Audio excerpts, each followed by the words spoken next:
I can't even buy myself a dress. Your mom blocked my card.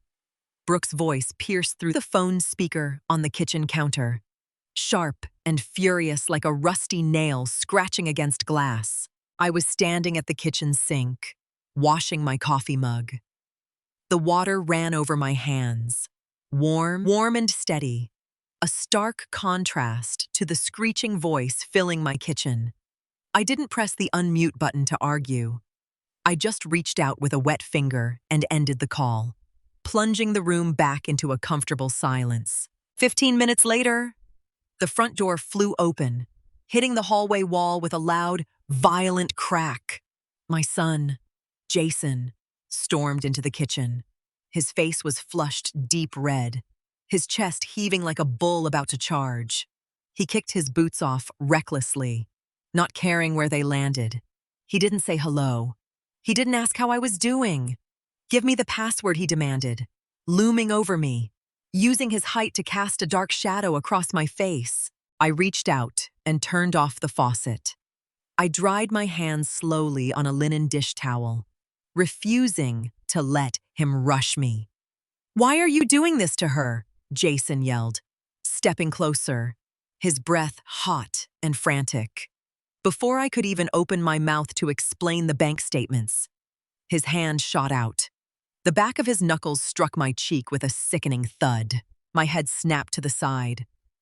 The sting was immediate, hot and sharp, spreading across my skin like wildfire. But my knees didn't shake from the physical impact. They trembled from the crushing weight of what had just happened. My only child, the boy I had rocked to sleep and bandaged when he fell, had just struck me over a piece of plastic. He looked at me not like a son looking at his mother, but like an angry stranger dealing with a thief. I touched my face. It was burning. "You hit me," I whispered, staring at him, my voice completely void of emotion. He paced the kitchen floor, running a hand through his hair like a caged animal. "You're tearing this family apart. Mom, she just wanted a dress. One nice dress. You have the money." He didn't wait for my answer. He turned around and slammed the kitchen door behind him, muttering under his breath about how bitter and selfish I had become. The house fell completely silent again. I stood there alone by the sink. He thought a sudden slap would break me into submission.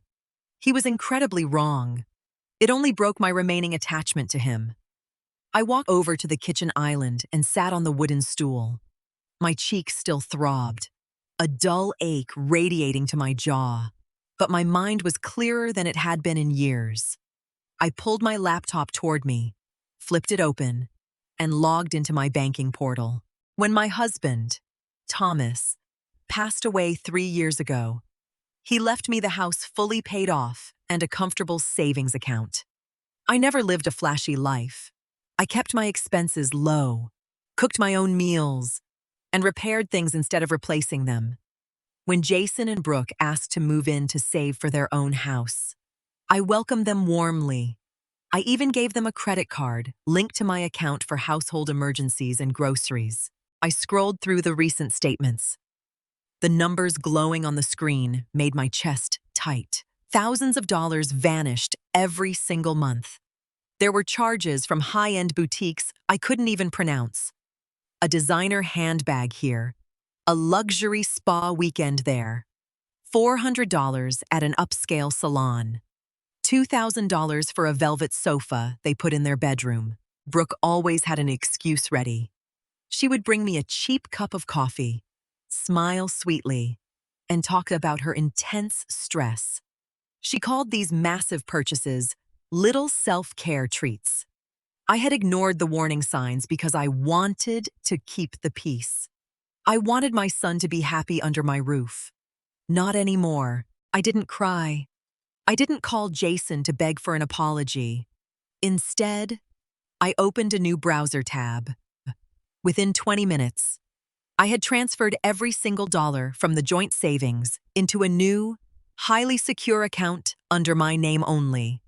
I permanently canceled the card Brooke had been holding hostage. Then, I walked into my bedroom and pulled a small, sturdy suitcase from the top shelf of my closet.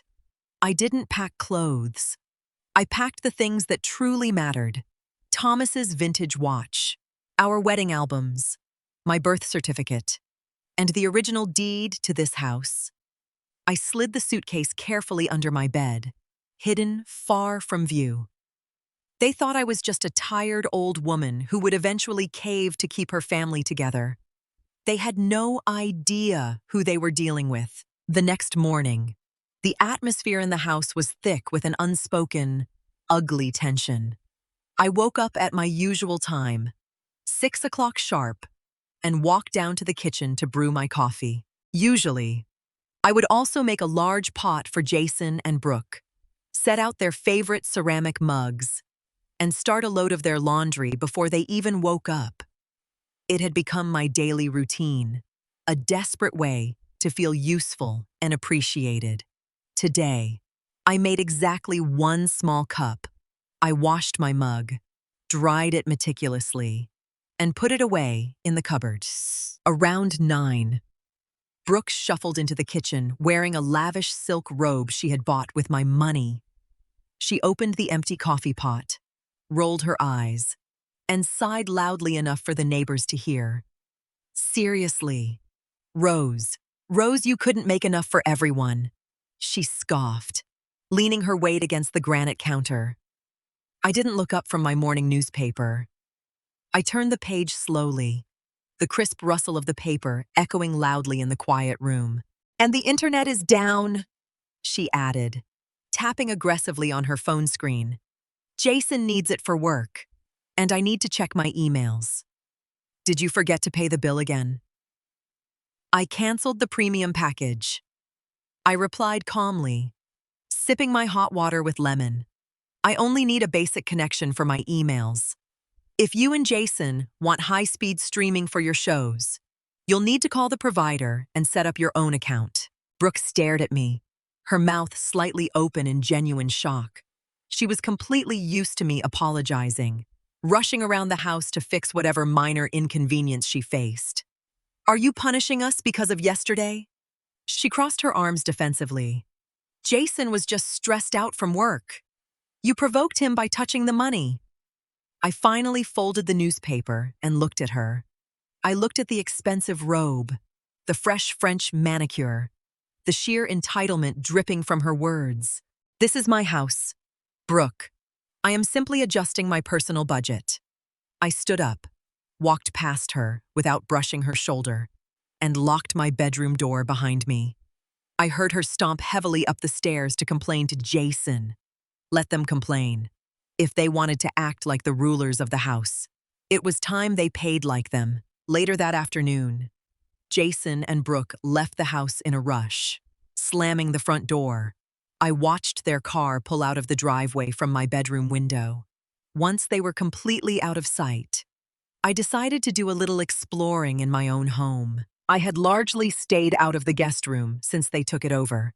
They claimed they needed the extra space for storage while they saved for a mortgage. I walked down the hall and pushed the door open. The room smelled overwhelmingly of expensive perfume and brand new leather. Cardboard boxes were stacked neatly in the corner. I walked over and opened the top one. Inside were 3 designer purses, neatly wrapped in tissue paper, still with the original price tags attached. The next box held high-end kitchen appliances, a fancy stainless steel espresso machine, and a heavy stand mixer, things we already had sitting in the main kitchen downstairs. Underneath a pile of folded silk scarves, I found a small, black leather notebook. I flipped it open. It wasn't a private diary. It was a detailed financial ledger. Brooke had been buying luxury items with my credit card and reselling them online to strangers for cash. Pages and pages of meticulous transactions.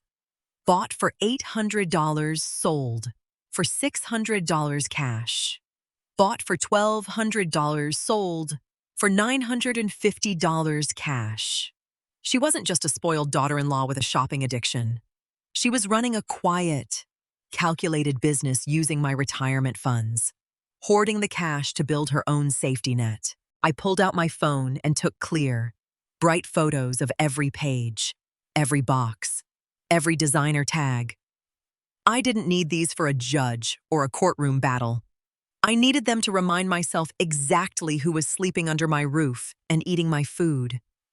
On my way out of the room, I noticed my spare car key sitting on Brooke's makeup vanity. She had taken it months ago, claiming it was just in case of an emergency.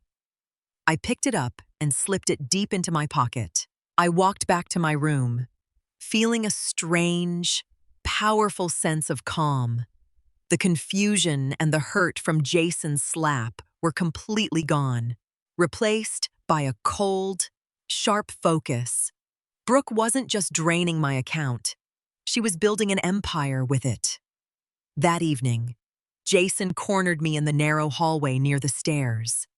The hot anger from the previous day had morphed into a cold, arrogant impatience.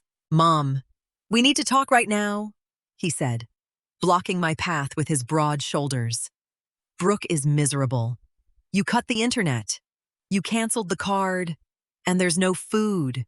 If you don't fix this by tomorrow, we're going to have to look into alternative living arrangements for you. A facility. Somewhere you can be monitored, since you're clearly not thinking straight anymore." I was trying to scare me into submission. He actually thought the threat of a nursing home would make me panic and hand over my checkbook to buy my freedom. I kept my expression completely blank. My hands relaxed at my sides. "I understand. Jason, let me sort things out with the bank. Give me until Friday." He smirked, a cruel little smile, thinking he had won the war. "Good. See that you do." The moment he walked away, I went straight to my room and made a phone call. I didn't call a lawyer to draft eviction notices. I called an independent real estate investor. I had seen advertising on a billboard in town, the kind who buys houses for cash. As is. No inspections or open houses required. An hour later, a man named Greg arrived quietly while Jason and Brooke were upstairs watching a movie on their cellular data. Greg walked through the kitchen and the living room, taking quick notes. I showed him the property lines from the back porch. "The house is in great structural shape," I whispered, handing him the paperwork. "But it comes with 2 tenants who are not on a lease. You'll have to handle their departure yourself." Greg nodded, barely batting an eye. He dealt with this exact situation all the time. "I can close in 3 days. The cash will be wired directly to your new account. Once the deed is mine, they have 30 days to get out. Or I change the locks myself." We shook hands in the dark driveway. The offer was a bit lower than market value, but freedom had a price, and I was more than willing to pay it. They wanted my house and my money. Soon, they'd have neither. The next 2 days were a masterclass in silent preparation. Jason and Brooke treated the house like a free hotel, coming and going as they pleased, ignoring me entirely. They thought my silence was surrender. They thought I was scrambling, making calls to fix their credit card access. While they were out at a fancy brunch paid for with the cash, Brooke had undoubtedly skimmed from her little reselling scheme. I was busy. I rented a small, ground-floor apartment in a quiet neighborhood 30 miles away. It had a little patch of green grass for a garden and a bright, cheerful yellow front door. I signed the lease and paid 6 months in advance in cash. Every night, after they finally went to sleep, I moved like a ghost through my own house. I packed my clothes, my favorite porcelain dishes, and the small knickknacks that made a house a home. I carried the taped boxes out to my car, carefully stuffing the trunk and the back seat to the brim. By Thursday afternoon, my bedroom was almost entirely empty, save for the heavy wooden bed and a single lamp. I kept the door locked at all times so they wouldn't notice the echoing emptiness. On Friday morning, Greg, the investor, met me at a local notary office downtown. I sat across the wide desk, a heavy pen in my hand. I looked at the thick stack of paperwork transferring ownership of the house Thomas and I had bought 30 years ago. For a brief, fleeting second, a wave of nostalgia washed over my heart. But then I remembered the violent sting of Jason's knuckles on my cheek. I remembered the secret ledger hidden in Brooke's room. The nostalgia vanished into thin air. I signed my name firmly on the dotted line. The funds were wired to my secure bank account immediately. The house was no longer mine. The burden was completely gone. I drove back to the property one last time. It was time to pack the final suitcase. The paperwork was done. The money was safe. And the countdown had officially begun. I walked into the kitchen to find Brooke staring into the open refrigerator, her hands on her hips. It was completely bare, except for a jar of yellow mustard and a small carton of milk I had bought for my morning tea. She slammed the heavy fridge door shut, making the bottles rattle. "Where is the food?" "Rose, I thought you were sorting things out today. I have friends coming over for dinner tonight. And there's absolutely nothing here." I pulled a small, crumpled grocery store flyer from my purse and placed it gently on the island counter. "There is a sale on chicken breasts at the market down the street. You have a car. You know the way." Brooke's face turned bright red with fury. "Are you kidding me?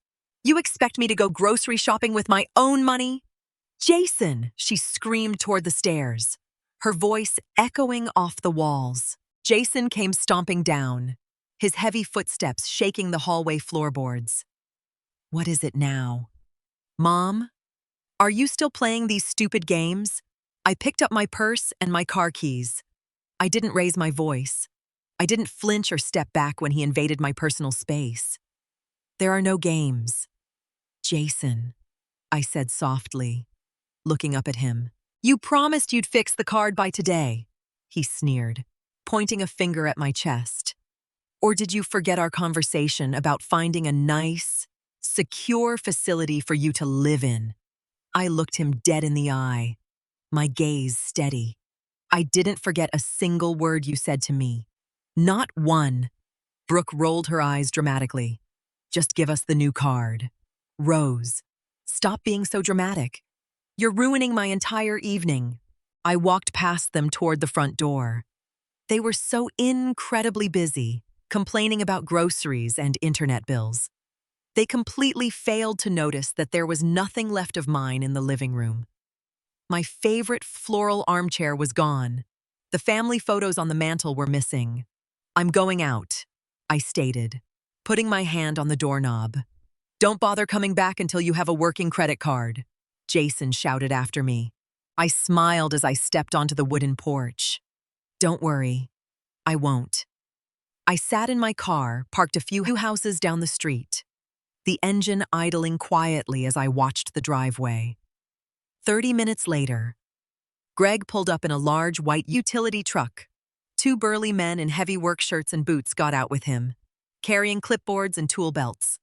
I watched through the windshield as they walked up the front steps and knocked loudly on the door. Jason opened it. His face immediately twisted in deep annoyance. Even from a distance, I could see his absolute confusion as Greg handed him a thick manila envelope. I didn't need to hear the conversation to know exactly how it was playing out. Greg was a no-nonsense, straightforward businessman. He was calmly explaining that he was the new legal owner of the property. The envelope contained the official, binding notice to vacate. They had exactly 30 days to remove themselves and their belongings, or they would be forcibly thrown out on the street. Brooke appeared in this doorway, peering anxiously over Jason's shoulder. She pointed an angry finger at Greg, likely demanding to know where I was and what kind of scam this was. Greg just pointed to the legal document in Jason's hand and walked back to his truck. His men stayed behind, immediately beginning to measure the exterior windows for upcoming renovations. My phone started buzzing violently on the passenger seat. "Jason calling?" I watched the screen light up, flash his name, and go dark. Then it buzzed again. Brooke calling. I rolled down the window and took a deep, long breath of the afternoon air. It tasted entirely like freedom. I put the car in drive and pulled slowly away from the curb. As I drove past the house, Jason was standing barefoot on the front lawn, staring at the paper in his hands as if it were written in a foreign language. He looked up and saw my car passing by. He expected me to stop. He expected a mother's endless mercy, a final chance to apologize and manipulate his way back into my wallet. I didn't even tap the brakes. He looked at me, and he finally realized he had found a stranger. By Monday afternoon, their fantasy world fully collapsed. My older daughter, Lily, who lived 3 states away, called me with the inevitable update. "Jason called crying for a loan," Lily said, her tone completely lacking sympathy. "Mom," Brooke left him. The exact moment she realized the house was sold and the free money was gone, she packed her designer bags and went to her sister's. Jason is alone with Greg's construction crew tearing up the roof. That evening, a heavy, desperate knock rattled my bright yellow front door. I checked the peephole. It was Jason, looking disheveled and frantic. I opened the door just a few inches, leaving the heavy brass chain firmly engaged. "Mom, please." His voice broke. "Brooke is gone. I have nothing. I'm sorry about what happened in the kitchen." He still couldn't bring himself to admit he hit me. "You made your choices." "Jason," I said, my voice completely steady. "You chose a woman who stole from me, and you chose to raise your hand to defend her." "I'm your son," he begged, tears spilling over, gripping the doorframe. "Yes, you are. I gave you life," I replied, looking directly into his pleading eyes. "But I will not let you take mine." I closed the door quietly, slid the deadbolt firmly into place, and walked away. 6 months have passed since I closed that door.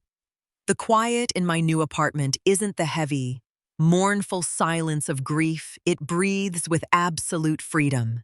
Brooke vanished from our lives, her little reselling business failing within weeks. Jason moved into a cramped studio apartment downtown and works grueling shifts at a shipping warehouse. He sends short texts on holidays, but I rarely reply. A boundary, once set, must be strictly maintained to survive. My finances are completely secure in a high-yield account, untouched by anyone's greedy hands. I even bought a beautiful new sewing machine not to make a living, but for the simple joy of creating. Twice a week, I volunteer at the community center, teaching young women how to budget and protect their financial boundaries. Last weekend, Lily came to visit. We sat on my small patio, eating lemon cake and laughing. "You look completely free, Mom," she smiled, warmly squeezing my hand. I looked around my peaceful, perfect space. I didn't need a massive house or an ungrateful son to define my worth. I didn't need legal battles to take back my power. I just needed the courage to see the brutal truth and the quiet strength to walk away. I built a new life, stitch by stitch, one that is peaceful enough for joy and strong enough to protect it.